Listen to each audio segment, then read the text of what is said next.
Hey there, it's Anthony from DESelect. In today's interview, I'll be speaking with Filip Verbrigghe, the Marketing Excellence Director at SD Worx, which is a well-known HR service provider across Europe. Now, Filip and his team have been responsible for both marketing and sales automation at their company. And so during this conversation, he'll be sharing a lot of very useful insights about how exactly they accomplish that in terms of organization, technology, but of course also in terms of data.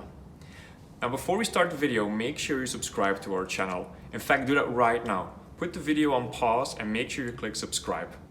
That way, whenever we launch future videos like this, you don't have to miss out on them. All set? Great. Then enjoy the video. So, hi Filip. Hi Anthony. Thanks for having this interview with us. Perhaps it's good to start with introducing yourself and what you do. I'm Filip Verbrigghe. I work at a company called SD Worx. We are active in the HR payroll environment, giving service to other companies and basically making sure that all their employees are served in a good way, making sure that they have a paycheck on time and stuff like that. I work at SD Worx for quite a while right now, and I'm responsible here for a team called Sales and Marketing Automation. So we work in automating sales and marketing processes. Okay, that's interesting. What markets are you active geographically? We are active in Europe, mainly Europe. We have offices in 10 European countries. Okay. Own offices in 10 European, actually 9 European countries and one office in Mauritius. And our services, we are, of course we're active in those countries, but we do also deliver services actually across the globe via payroll network, via partner network that we have. Okay, great. Yeah, and I have recently become a customer myself, and I have to say the onboarding process was quite good, so the automation part seems to work. That's always nice to hear. And you talked about marketing and sales automation. Can you sketch a bit what you're doing? Well, so if you look at the organization we have a pretty light central organization with a strong local focus. So there's, depending on the size and maturity of the countries, there's a pretty solid local organization. And from a sales and a marketing perspective, the teams are mostly in the local countries. And what we do is we actually make sure that we deliver those teams in those local countries the tools and the processes that they need to do their job in a good way. And this from a sales and a marketing perspective. And very concretely, this is about CRM tools like Salesforce Sales Cloud, and also marketing automation tools that we provide for them. We give them support, we guide them in how to use the tools, and we help them set up, if you look at it from a marketing perspective, in more innovative ways to do your marketing compared to the classic push mail marketing that's still happening as well. Not just mass email blasts.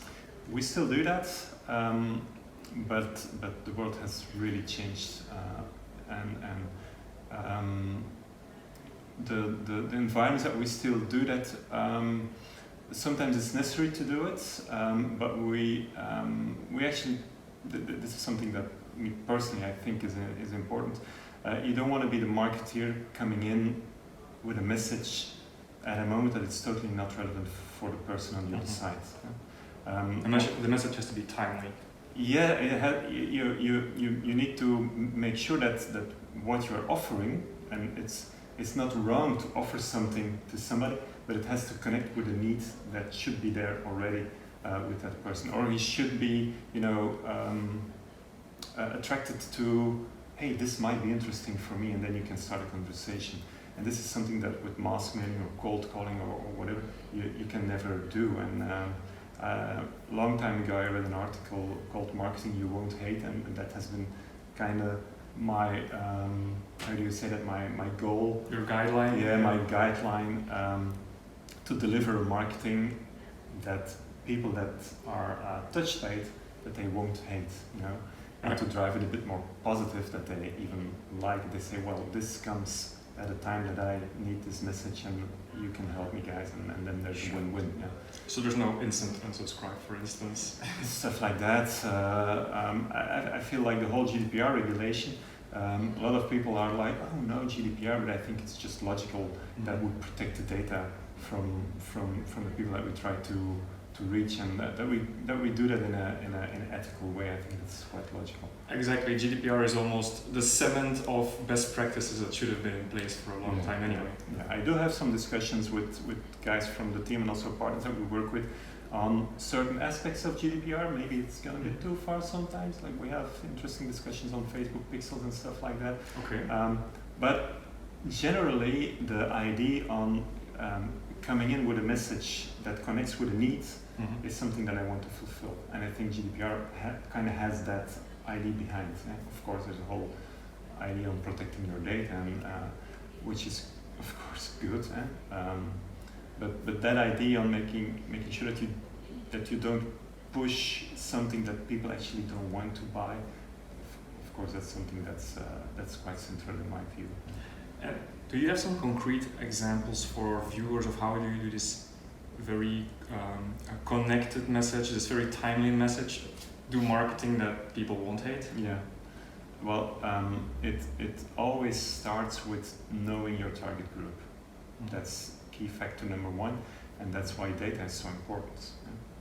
That's where we sometimes cross a bit where the GDPR line sometimes is a bit hard, because you want to, of course, work on that data, but from the perspective of being able to deliver something that is useful for the person on the other side.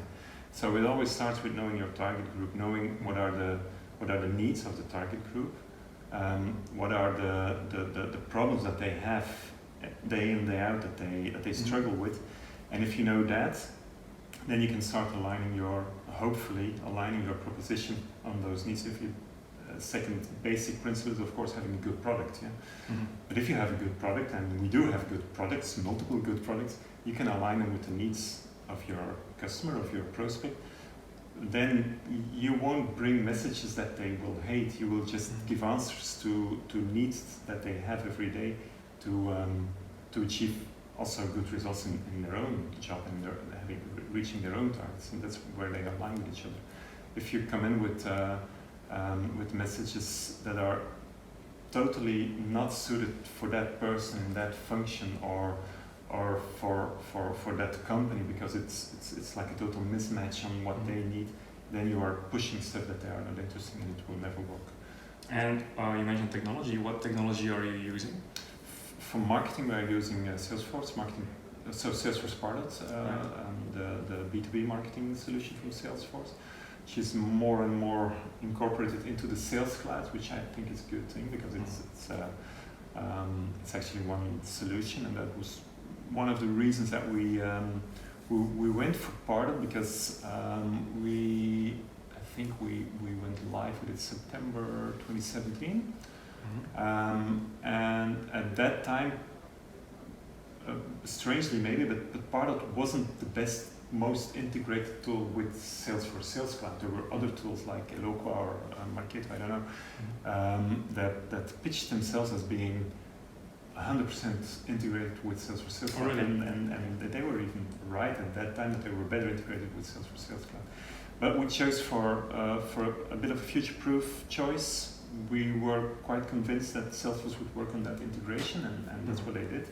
And the other thing was, we were really looking for a marketing automation tool, a tool that could handle complex flows, complex processes in the way you interact with your customer and your prospect, and that was one of the things that Pardot was good at. Which delivered. And it is interesting though, when you say that Pardot was initially not so well integrated with Salesforce, because Salesforce has been going on this streak of acquisitions, and I think it was one of their main challenges to integrate them. Yeah. But what I also found interesting is that there are still third-party solutions that can sometimes deliver just as good of a job. It's sort of interesting in that ecosystem. Yeah, it is. Well, it's a constantly changing ecosystem. If you look at the those typical slides with all the players in the market, it grows, it grows, it grows. Every year it's more. Yeah, and then it's sometimes hard from my perspective, from the side where we are, to make the right decision there, because we also have Sidecar as a content management tool for our website. They also try to get a part of that cake. So it's sometimes hard. What tool will you use, with what purpose, and how will you integrate them? So keeping your marketing automation stack clear is a constant job, because it always changes and it evolves. Do you have a certain strategy there to make, like, how do you make decisions? Well, we try to keep it under control. That's one thing. Because you are the central organization that has to enable the other marketing organizations. That's one thing. We want to have a corporate view on this, because reporting is important. And if you have all your different countries having their own solutions, you will never get clear reporting and never get a possibility to have a return on marketing investment. You will not be able to measure it. But that doesn't mean that we don't allow new tools to enter. So what we do is, for instance, now we are quite active in growth marketing tracks, and what we see there is that there's limitations to certain tools that we already have in use that can be filled in with other tools. Yeah. What we do is we set them up in a pilot environment. We check if they deliver, and once we see, okay, they deliver for a certain project or for a certain country, then we lift them up as a corporate tool, but then integration is important. Okay, so local testing and then rollout tool. Yeah, we can. So we did that in Belgium this year. We did some local testing with processes that weren't connected at that moment. Can we know which ones? Can we have the? Yeah, it was tools like I think the name is Unbounce, for instance, and Lumen 5. Lumen 5 is a tool to create videos in a very, very fast way. I would be interested in that as well. But more from an advertising point of view. Unbounce is a tool that we use to set up multi-step forms. I'm wrong. Sorry, Unbounce is to create landing pages, and Yotform was the other one. That was to create multi-step forms, which was something that Pardot was a bit lacking in. So we set that up. We saw it has a big effect on conversion. Okay, if you have multi-step forms, and we knew that if we would do that within Pardot, it would take us development time, whatever. So we just lifted up Yotform now as a corporate tool, and we integrated it with the process that we already have.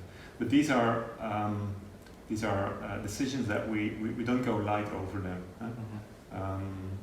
We make sure that the ownership of the marketing automation stack is a central ownership. Interesting. And so in this case, it was actually a CMS gap that you were filling now. Now the marketers can create multi-step forms very easily, but you still link them to Pardot or the marketing automation. Yeah, definitely. Yeah.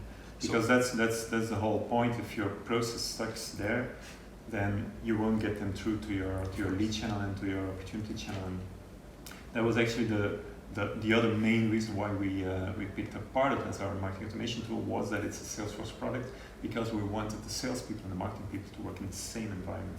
So if they talk on opportunities, on accounts, on contacts, whatever object that they work on is the same object, and they can speak the same language. So the collaboration between sales and marketing has improved on that part.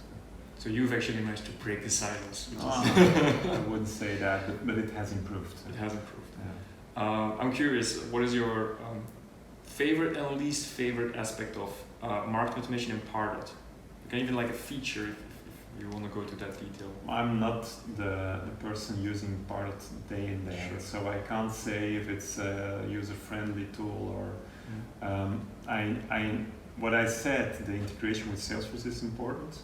The fact that we were finally able to set up a solid scoring model within a tool like Pardot, connected to opportunities in Salesforce, so that this integration is in place.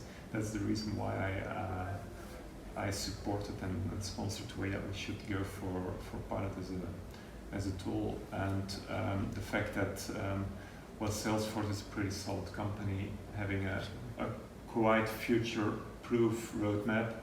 So I'm pretty confident that the next steps that are coming will just work on further integrating and optimizing these tools. To stick with that example of Yotform, I was pretty disappointed to hear that a simple thing like multi-step form apparently wasn't possible with Pardot, and I thought that's quite basic. So that was a bit of disappointment, but hey, okay, there's a workaround there as well. But yeah, well, if you would have to do that in Pardot, it would take quite a bit of custom coding, I imagine. Yeah. Which is not the thing you're looking for. You want marketers to quickly spin up their own forms. Yeah, and that's always a bit the struggle. Pardot isn't the in my first view. I also wanted to have tools that were like democratic tools, you know, that everybody could use. Sure. Pardot isn't the tool that everybody can use. You still need quite some expertise to. There's a broader population now using the tools, and that's good. So we train them, and there's more marketeers using the tools, but it's still not that easy to use tool for just the common marketeer. You know, you still need quite some skills. But well, like if there were a marketing director or even CMOs watching this, what would be your lessons learned you want to share with them? You mean from the project that we ran, or from I would say marketing automation as a whole. I would say, well, first invest in marketing automation tools, definitely. I don't know how it is with a lot of other companies, but there's still quite a gap to take, I feel. Make sure that your marketing tool is connected to your sales tool, right. Because if you want to have if you as a CMO want to be at the board table next to the CFO, you also need your figures. Yeah? And this is something that marketing has, well, we've been behind there for a long time, but now we don't have any excuse anymore. And we do have all the tools available to prove this campaign, this channel, this action, even this platform, whatever that you put in place has delivered this much euros. To really show what is the marketing generated revenue, basically. Yes, definitely, yeah. And I think we should, well, as I said, we can't hide behind the fact that it's not possible anymore. Of course, there's still gaps, and we go for 80% truth or 90% truth, but it's good enough. We've been hiding quite a lot of, well, in the past we've been hiding quite under the fact that we couldn't really, you know, the stupid joke on, I spent $1 million and half of it has worked, but I don't know which half. You know? I don't know which half. Yeah, you know, that's not the fact anymore, or it shouldn't be the fact anymore for marketing these days. Right. Earlier when we spoke, you mentioned that you've been building a BI team. Is that related to this? Of course, there's actually at this stage, my team has 3 parts. The end goal is making sure that we deliver great marketing services across the whole SD Worx group for all our countries, and that we set up, you know, good, we call it mature marketing campaigns and actions. To get there, there's a very important element, and that's that you have insight in what you are doing, that you know how things are running, and that's where you need data, and that's where you need BI. Of course, before you can have data, you need to have your processes automated and optimized. Optimization of processes is one goal, but the fact that you have all these, the most of your marketing effort now going through automated flows means that you have access to a lot of interesting data, and working on that data via your BI team is crucial to get the insights and to know where you have to steer and to grow the maturity. But if I can interject, is it then for you a prerequisite to first have those processes before you would have started your BI team? Well, you need data before you can have a BI team, and there's all kinds of relevant data that we can work on. The data that was lacking before we really were setting steps in connecting marketing automation and sales automation was that marketing data connected to the sales data. Now that we have this connection, we can get really deep down into the insights on what is working for marketing, and this is what you need to to actually grow your maturity on marketing. So that's why both automation, intelligence I call it, and then excellence, well, three parts are actually connected to each other.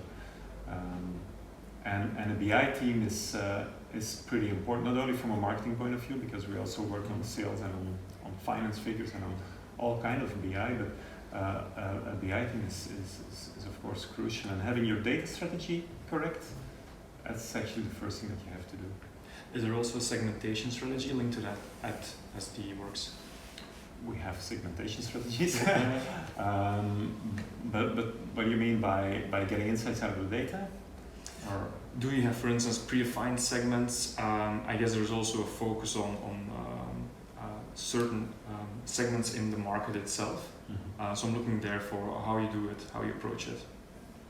Yeah, we have segments defined. So if you look at the market, you will normally we always start with segmenting, then targeting, and then positioning. Okay. So this is work that has been done. It's not work that's in the marketing department today. But we try, of course, from a BI point of view, we have to make sure that we deliver data linked to those segments so we can get insights in market shares, for instance. That's a very important one, but also in growth. And so your data strategy does have to support your segments. Mm-hmm. It could work the other way around as well, because classically segments are defined around a big board table where smart people think about what would be a good segmentation. And I'm not saying that it's stupid. That's a top-down strategy. That's a top-down.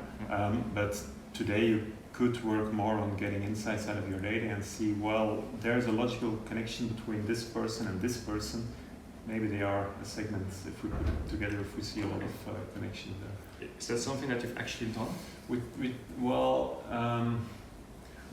been working from that BI team also on predictive analytics, because that was like a buzzword and everybody was working on predictive analytics.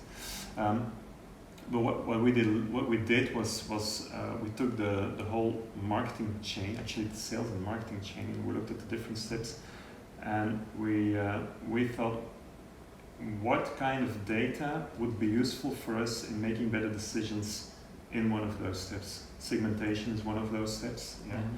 Targeting, of course, is also one of those steps. How can you better target your customers via getting better insights in your data? So there was a whole bunch. I think we got about 10 to 15 ideas there. And in the end, we didn't work on segmentation. Was one that was like very popular. Mm-hmm. What we did was we actually did a check on desirability. Would you like us to work on this topic? But also on feasibility. Okay. And only when it was high in desire and high in feasibility, we could deliver. What we saw was that was quite a lot of topics that were high in desire but low in feasibility, because we still lacked some data. And that gave us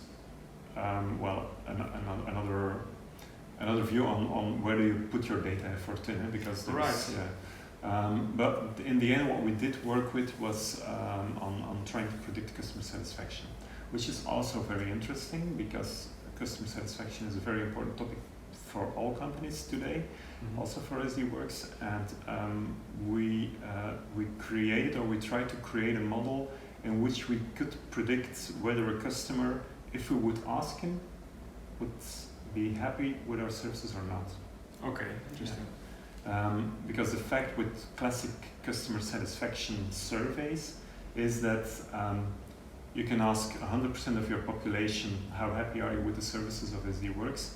And statistically, only about 25% answers, which is good enough to give an idea on the whole population, because that's how statistics work. But the thing is, you only have real results from the 25%. And we want to know which customer is not happy, which customer is happy. That group is pre-selected, they self-selected, of course, Yeah. so they may already be happier than the others, for instance. Yeah, and also we, so what we did, we looked at this data. We had data over the past 10 years of doing these kind of surveys, which is relevant. And then we could see what are the factors actually that make that a customer could be happy or could not be happy. And if you then translate that to your total population, you can be quite accurate on saying, okay, 1 chance out of 3 that this customer will not be happy or will be happy, and then you can use that, of course, in your sales and marketing tactics. Exactly, and these are analyses that are being made by the BI team, served to the countries. How do the marketers use this? We are getting to that phase now. So now we did all the exercises and get the insights, and we could only do this for Belgium because we needed a lot of data and we didn't have access to all that data. You have a big history. International, yeah, we don't have the history in all the other countries. But the way we would like to move forward there is, for instance, setting up promoter programs or detractor programs, or create visit plans based upon the potential positive or negative score. With visit plans, what do you mean? Sales visit plans. Sales visits. You know, when sales have to go visit their customers, mostly they can't visit them all. They have to make a certain selection. And how do you make that selection? Well, this is something that can help you make your selection. And so now you can prioritize based on the analyses, and you could say we want to do a campaign for the very happy customers to make them promoters, but I guess you could also do proactive campaigns to visits to make sure you don't have churn. Yeah, exactly. And you could automate that. You can create automation programs on that. Mm-hmm. We actually did automate our NPS program, and before we had this all into the Salesforce and Pardot environment, we worked with Survey Gizmo to do the surveys. Survey Gizmo is 100% connected through Salesforce and Pardot. I don't know how it's technically, I think you know, but I know quite well. But the fact is that this used to be a process that took us several months before we could really get actionable insights, we could get the insights faster, but not really the actions. Now it's just a fully automated process. So when somebody fills in a NPS survey and the result is bad, there's an instant signal going to the account owner that his or her client filled in a survey and that the result was bad, and then you can act upon that. That's just a very simple way to automate this, but you can put it into nurturing programs, into marketing automation programs. There's it's a great example of marketing automation, because there you're combining email with an NPS survey that is saved in the CRM and that can trigger a salesperson. And to what extent are the marketers targeting themselves? What do you mean by targeting? When they are doing campaigns, do they also create their own segmented lists? Do they create their own target lists? Yeah, that's still something that's a bit difficult. That was one of my dreams, to get this true to the marketers themselves, because normally the marketers are the best placed to know what kind of a group that they want to reach, so they have the best idea of that definition.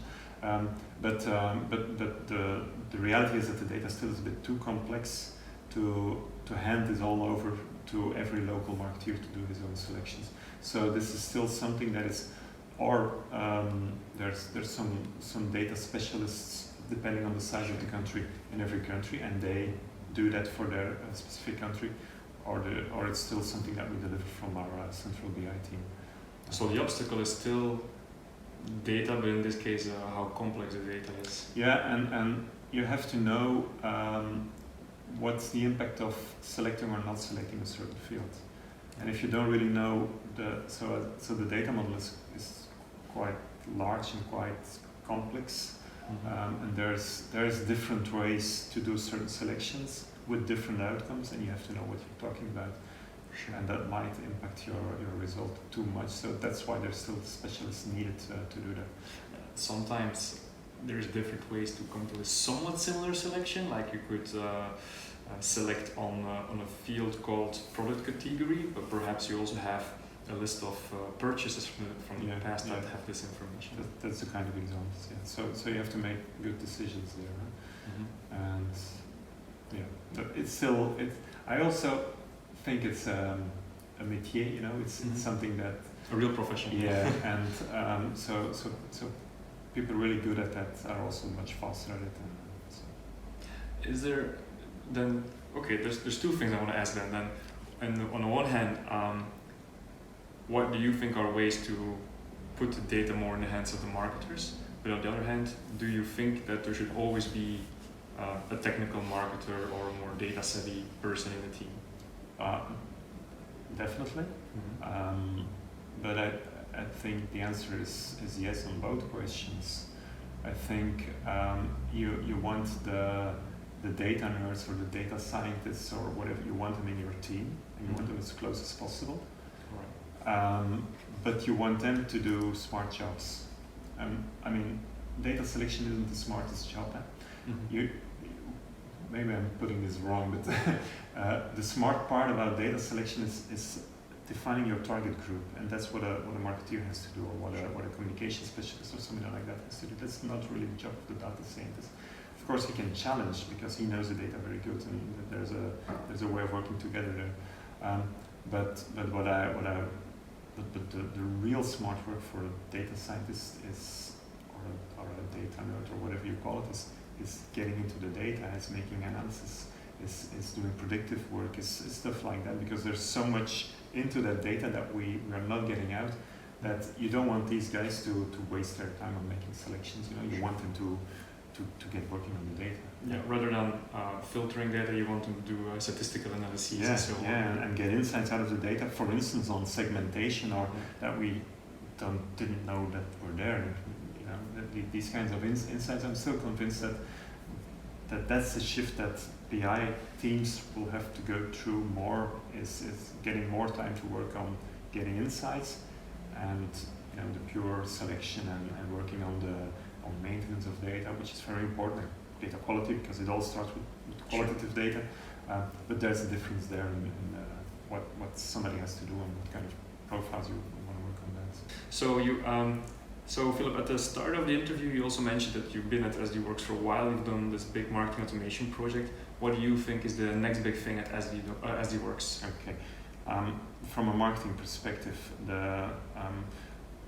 we have been growing into optimizing our processes, in automating our processes, in integrating them with sales.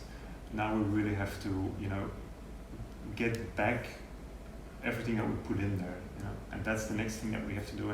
And one thing that we are working on right now, and which are very fun projects to do, but is really working on growth marketing.